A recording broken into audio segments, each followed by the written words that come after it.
Alright, it's tutorial time, and this is part 9 in the SDL2 platformer series. I failed. Everyone, I just gotta get this out of the way. Gotta let y'all know, I'm a failure. I took my driver's test. And I failed. I thought I would have passed for sure, because I didn't hit any pedestrians or anything, but apparently I'm just not good enough. That's alright, that's alright. There's something we can do to help this. Let's get out our old guitars. If you guys got a guitar home, just crack out the guitar, sing it with me. I'm a failure, I'm a failure, I'm a failure.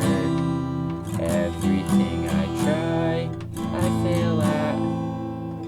So I'm a failure, I'm a failure.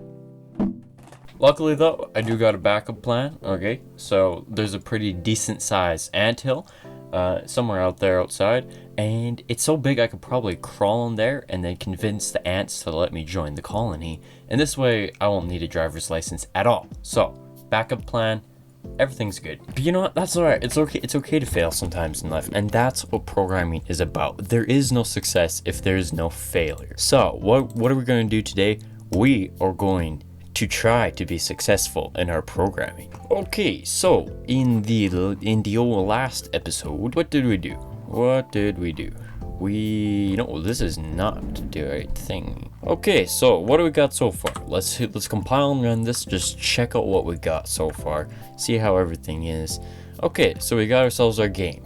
In this tutorial, we're going to implement a vector class, and hopefully, if we have time for it, perhaps also implement a proper game loop. So what is a vector? A vector is a mathematical component. It is essentially a collection of numbers. Vectors can be infinite, so you can have a vector with 2 numbers, a vector with 3 numbers, a vector with 4 numbers, infinitively. It doesn't really matter. But we're going to do a vector with 2 numbers because we are going to be dealing with 2 coordinates, and that's the x coordinate and the y coordinate. If you're dealing with 3D, you'd also have the z coordinate, which is your depth. So start off by creating a new file, Control N, and we're going to save this file, Control Shift save that in, start by saving this one in include, and we're going to call this one math.hpp. So we're going to store our vector class and eventually our matrix classes, and whatever we're dealing with math, we're going to store all of that in math.hpp. So save that there, and then go Control N to open up a new document, and save that one in source. Save that one in source and call it math.cpp, and not math.python. No, this is C++. Math.cpp. Okay. H2O check. Are you guys drinking your water while programming? Because I sure am. It's very important. Hydrate the brain. Brain will work better. Also, you won't overheat it too. It's kind of like liquid cooling. Right, so we already got our 2 files saved. Let's go into math.hpp. And the first thing we do in any header file is go hashtag pragma once. Now what does that say? That says, alright, anytime that we include this header file into a different file, only include it once. Make sure we don't duplicate things, because that's going to mess things up. Proceed to type class and call it Vector2f. So a vector, it's a vector, and it has 2 components in it, an x and a y coordinate, and it's going to be a float. I normally have a vector2i, which is a vector2 int as well, which is kind of helpful if, oh come on, the pump's going again. Wonderful timing. Okay, so class Vector2f, and then what we do is hit enter, open up some curly braces. We haven't gone over structs before, but we're going to do so now. So a class and a struct are exactly the same thing except for one minor difference. So a class, by default, everything is going to be private when you say class. Alright, so by default, it's going to use the private access specifier with a class. Now, with a struct, it's going to use the public access specifier by default. So it's like essentially the same as a class. Like you could just do a class, and then just go, yeah, public, like so, and it's going to be exactly the same way. So I honestly think that C++ could do without structs, but C++ is the golden language, so why would we want to change anything about C++? Because it's clearly the best. That just doesn't make sense. It's impossible to get anything better than C++. It's just not possible. With a struct, you don't have to go public. You don't have to say public. It's going to be public by default. So now what we do is we go tab over and we go float x, and then you can go comma y. So our vector is going to have two components, an x and a y component. This just fell through the vent from above. What in tarnation is this? Can you guys see that? It's got hairs on it. What the? Is that a clump of rice? Oh, gross. Alrighty, so now we're going to provide a couple constructors for it. And a constructor is a function or a method that runs immediately when you create a vector or whatever class or structure it is. So you just go Vector2f, and the first one we're going to say, let's say we don't give it any parameters. So if we went Vector2f vec, just like that, and we didn't give any parameters, well, in that case we can just say that we would initialize x to be 0.0f, which just says it's a float. That's what the f says, and then we'd say y can be 0.0f. That's the first option if we want to create a vector just like so. We don't even want to give it any parameters. Now the second option is if we want to create a vector and we do want to give it some initial parameters. So in that case, we're just going to go Vector2f, and then the parameters will be p_x. Now the p_ just stands for it's a parameter. You'll get some people who will just go m_ for member variables, but I find that's a lot more, you do a lot more m_ than you would do p_. So I find it just reduces the amount of ugliness to the code. Although by C++'s standards, it's pretty hard to have ugly code anyway. So p_x, p_y. And then what we're going to do is use the member initialization list, which is the colon, and the member initialization list, without getting too far into it, essentially is a faster way of setting your variables equal to parameters. So instead of going x equals p_x, we can just use the member initialization list and just go x, and then open up some nice little parentheses, like as if it's a function, and then go p_x. Whoops, I pressed the wrong thing. p_x, like so. And this saves, I think, one copy. I believe it does. I don't remember off the top of my head, but just keep in mind it's better to do it with the member initialization list if possible than it is to just use it in the method here. And whoops, let's we're gonna go with y. So p_y. So this way we will initialize x and y to be whatever these little numbers are. Okay, so two constructors nailed down so far. Yes, my brother always gets so irritated beyond all reason when I gulp. When I drink water, he gets irritated.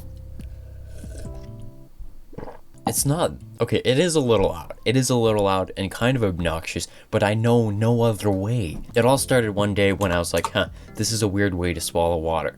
And I've forgotten the normal way, so now I just drink like a camel wherever I go. So typically you declare a method or function inside the header file, and then you fill out the body to the method or function in the CPP file. However, inside a class, when you're dealing with very small methods, you can actually just fill out the body inside the header file. You don't have to do that in the CPP file. I typically do that when it's tiny little methods that don't really do anything. As you see right now, there's not even a body for these constructors. So there's very little point in doing that in math.cpp. You can just do that in math.hpp. Okay, we're gonna add a few more functions. This is going to be a void, which does not return anything. It just does something. So void print. Typically, it's rather convenient to have a print function. Okay, it's very useful to have a print function for vectors. You'll use it a ton, especially when you're debugging stuff. So void print will simply go, well, we're going to need a new include. Okay, so hashtag include, we're going to need a new library, hashtag include, and this will be iostream, which allows us to print things to the console. So hashtag include iostream, and then print will go std cout and corx, print out a comma, and then ry, and then std end the line. So this is very useful, absolutely essential, I say, to programming games. You definitely want to have a function or a method to print out the vector. Okay, so we got ourselves a very simple little vector class. However, this isn't everything. We will certainly expand upon this, and it actually gets, it depends. You can fill out your vector classes as much as you want, and I typically take with extra spaces. Control save that, hit F7 to compile and run it just to see it works, and it does still work. Excellent. Okay, so now what we can do is go to entity.hpp. And instead of having our float x and y variables here, we can just go, first we gotta go hashtag include math.hpp, control save that. And instead of going float x and y, we can just go Vector2f and pos, so our position. And then instead of having this get x and get y function, you can just take that out and just go Vector2f and make sure it's a reference. So what this is going to do is it's going to return a reference to this variable right here instead of creating a copy of it. Anyways, and then that will be just reduced to get pos, get position. And let's fill this out right here. Actually, I prefer to fill out the small stuff in the header file, and get position will simply return our position. I'm now that I'm doing it this way, kind of tempted to do the same for get texture and get current frame. We'll leave it for now. We're trying to say focus. Okay, so then open up entity.cpp, and inside there, just delete those getx and getY functions. Now, control save that. And for the entity's constructor, while we're here, there's no longer any x or y variables. So take that out and replace that with position. And we're going to set that equal to, what we'll have to do is we'll have to replace this float p underscore x and y with a Vector2f, another delightful Vector2f p underscore position. And then we can initialize our position to be p underscore position. Control save that. That looks all good to go. Go to entity.hpp and replace that float x and p underscore x and p underscore y with a Vector2f p underscore position. Control save that. Alrighty, now we just gotta go to render window.cpp. We need to scroll down and we're looking for render. Okay, and then what we do is we replace this destination.x equals p underscore entity.getx with, we just go p underscore entity.get position, and then open and close some parameter or parentheses, and then go .x, right? So this get position returns the vector, and then we just go .x to access the x value or the member x within the structure of the vector. Right, and then we can just do the exact same thing for y with, of course, replacing that x with a .y. And if we go control save, hit F7, this should run. Nope, it doesn't. Okay, math.hpp, got a little problem. Right, math.hpp. I always forget to close off the structure with a semicolon. You need to close those things off with a semicolon. Why is that? Well, it's just the way this little world of C++ spins. All right, while we're in math.hpp, we just said p underscore x. Now, we didn't say what data type that is, and that's a big problem for C++. We need to say, hey, this is a float. Come on, this isn't Python here. This is a real programming language. We explicitly declare our data types. Unless you use auto, which I don't like using auto at all. For me, I really limit the usage of the auto keyword, but we'll get into all of that much later. All right, and I believe the rest is in main.cpp. So we got to open that up, main.cpp, scroll down right to here where we say 0, 0. Now, we don't just take in two floats, we take in a vector, Vector2f, which a vector class is a very nice way of grouping our coordinates into nice bite-sized chunks that are very easy to digest. You know, we don't want to give C++ a case of indigestion. No, I mean, then C++ is going to be having to horf down some Tums and whatnot. And that's just not fun. Pepto-Bismol and Tums just ain't a jolly experience. Okay, anyways, so yeah, we don't want to give C++ a case of heartburn or whatever with our bad coding. So that's why we have vector classes. It just makes things a lot more digestible. All right, and so I think that's almost all of them. Just one more with our entity Wilson. Vector2f, and just throw those things in some parameters and control save, hit F7, compile and run, and it works. Excellent. So much easier to use now that we're using vectors. All right, in the next video, we are going to get a proper game loop working. It's kind of a big concept and very important to get right, so we're going to really just hone in on that next episode. Thank you for watching and subscribing. Make sure you code like, coders, code like, and make sure you hit that subscribe button, share the video as well. It helps out the channel, and I will be seeing you in the next episode after a word from our sponsor. McVanBuck, get the books while they last. McVanBuck Trophy Mosquito is a hilarious humor book written by my dad, Peter in Mast. It is the prelude to a bigger McVanBuck book that we are currently in the process of publishing. We got the Amazon and the Kindle account set up. It shouldn't be too long before we actually get the book out there. McVanBuck is hilarious, clean humor, and that is a rarity. So let's open this up and have a read. In the end, he reckoned that we truly were only innocent moose hunters, simply in the wrong spot at the wrong time. He then let us go with a stern warning.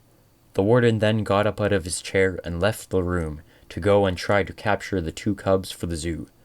Just as Warden Art was leaving the room, he stopped a moment and said to me, "McVanBuck, I had better not catch you trying to poach those mosquitoes again." McVanBuck is a hilarious read, and we're also currently in the process of recording the audiobook for the bigger McVanBuck book. Now what's that you say? You're craving some McVanBuck? I know you are. And that is why we're doing a McVanBuck giveaway of Trophy Mosquito, the smaller mini book. All you gotta do to claim this delightful book is just send your full name and mailing address to codergopher@gmail.com, and you will win a McVanBuck Trophy Mosquito while supplies last. Limited edition, and remember, laughter is guaranteed.